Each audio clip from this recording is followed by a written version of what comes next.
Bismillahirrahmanirrahim. Kata musannif, wa qiyamuhu ta'ala binafsihi, artinya yang kelima daripada sifat yang wajib bagi Allah subhanahu wa ta'ala itu qiyamuhu binafsihi, artinya berdiri Allah ta'ala dengan sendirinya. Dan telah mentafsir oleh musannif akan makna qiyamuhu binafsihi itu dengan katanya, la yaftaqiru ila mahallin wala ila mukhassisin. Artinya tiada berkehendak ia kepada zat dan tiada berkehendak ia kepada fa'il yang menjadikan dia. Maka lazim dengan kata tiada berkehendak kepada zat itu bahawa ada ia zat, bukan ia sifat. Karena sifat itu tak dapat tiada bahawa berdiri ia dengan zat, dan tiada sah ia berdiri dengan sendirinya, sama ada sifat qadim atau sifat yang baharu. Dan demikian lagi diambil daripada kata tiada berkehendak kepada fa'il, itu lazim ia qadim, bukan ia baharu. Karena yang berkehendak kepada fa'il itu segala yang baharu.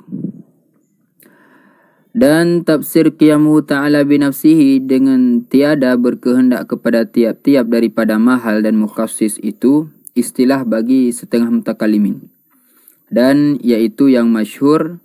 Dan pada istilah setengah mereka itu, bahwasanya dengan makna tiada berkehendak kepada mahal jua, maka hanyalah karena bahawa tiada berkehendak kepada mukhassis itu maklum daripada sifat qidam.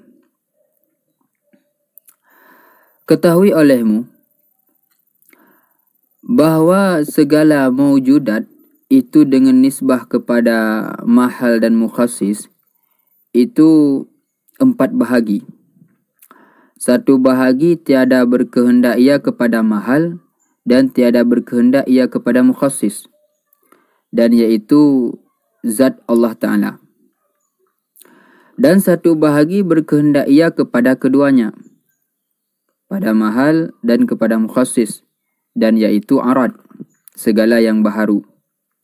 Dan 1 bahagi tiada berkehendak ia kepada mahal dan berkehendak ia kepada mukhassis, dan iaitu zat segala yang baharu.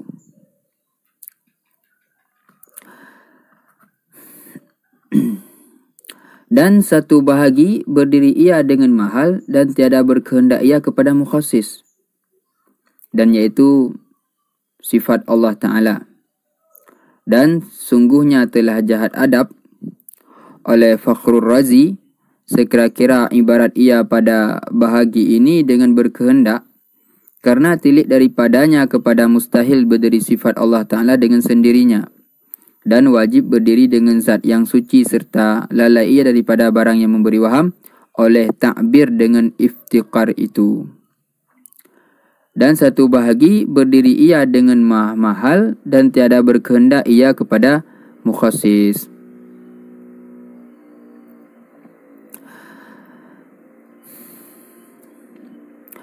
Dan hasilnya tiada harus dikatakan sifat Allah Ta'ala itu berkehendak kepada zat karena memberi waham akan baharunya. Tiada harus dikatakan sifat Allah Ta'ala itu berkehendak kepada zat karena memberi waham akan baharunya. Maka wajib kita i'tikadkan zat Allah Ta'ala itu bersifat dengan segala sifat kamalat, lagi kaya ia daripada sesuatu, yakni tiada berkehendak ia kepada suatu, dan sekalian yang lain itu berkehendak kepada Allah, dan sekalian yang lain itu berkehendak kepada Allah. Diulangi, tiada harus dikatakan sifat Allah Ta'ala itu berkehendak kepada zat karena memberi waham akan baharunya. Maka wajib kita i'tikadkan zat Allah Ta'ala itu bersifat dengan segala sifat kamalat, lagi kaya ia daripada sesuatu, yakni tiada berkehendak ia kepada suatu, dan segala yang lain itu berkehendak kepada Allah.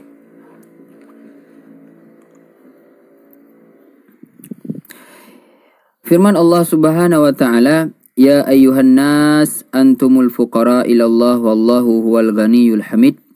Artinya, hai segala manusia, kamu sekalian fuqara kepada Allah Ta'ala, dan Allah Ta'ala itu Tuhan yang amat kaya lagi amat kepujian.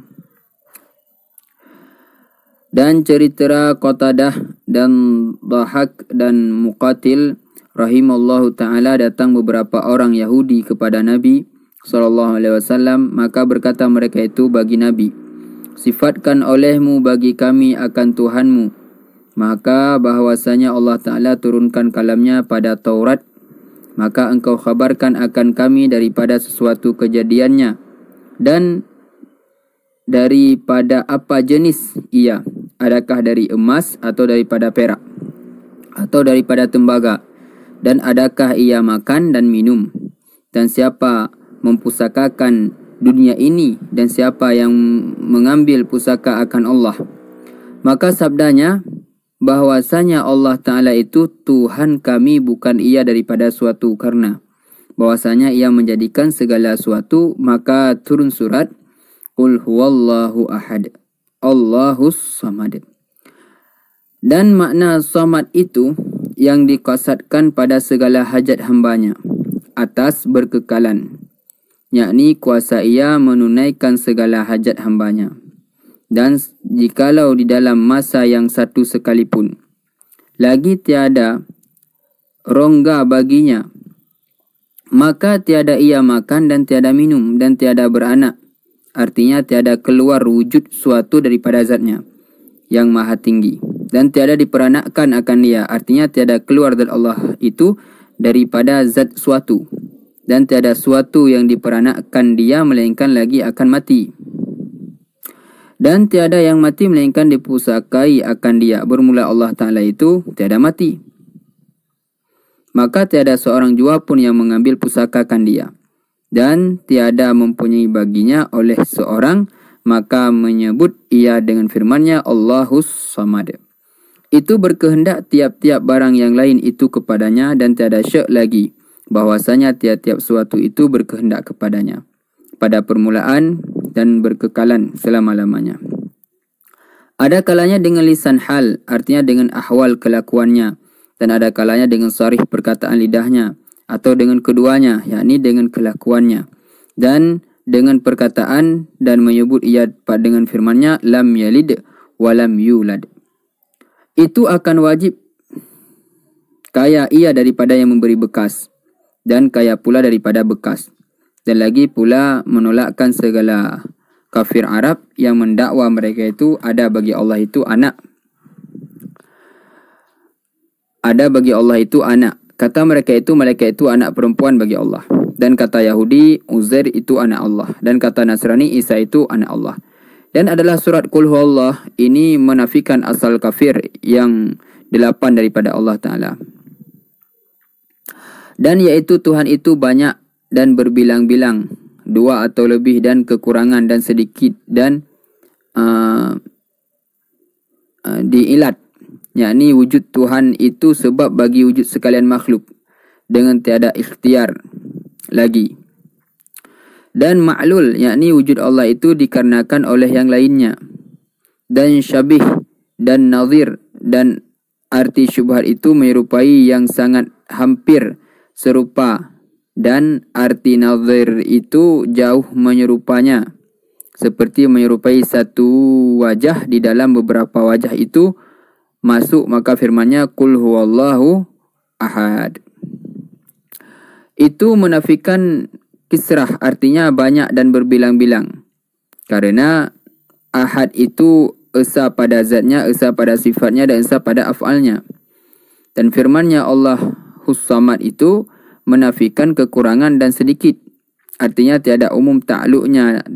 Dan firman-Nya lam yalid itu menafikan ilat bagi wujud yang lainnya, dan firman-Nya walam yulad itu menafikan ma'lul, artinya dikarena akan Allah itu oleh yang lain.